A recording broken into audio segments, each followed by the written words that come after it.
ရှောင်းရက်ကေဝက် event ကြီးကတော့ advance server ကိုရောက်ရှိလာပြီဖြစ်ပါတယ် event ကဘယ်လိုပုံစံနဲ့ရောက်ရှိလာလဲဆိုလို့ရှိရင်ပုံစံ2မျိုးနဲ့ရောက်ရှိလာမယ် KOWet event ရဲ့ KOWet 97 event ဆိုပြီးတော့2မျိုးရောက်ရှိလာမှာပဲဖြစ်ပါတယ် brother တို့ကရှောင်းရက် KOWet skin ကိုပဲလိုချင်တယ်ဆိုလို့ရှိရင်တော့ရိုးရိုး KOWet event မှာပဲသွားဖောက်အောင်မှာဖြစ်ပြီးတော့ KOWet 97 skin ကိုလိုချင်တယ်ဆိုရင်တော့ KOWet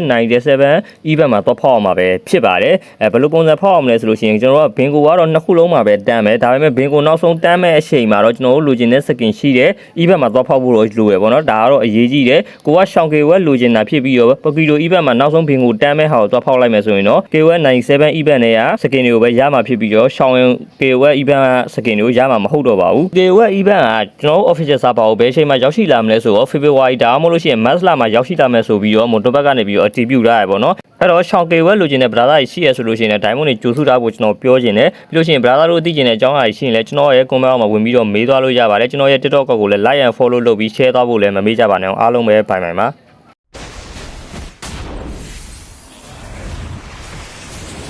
The clouds are ever shifting, but this heart remains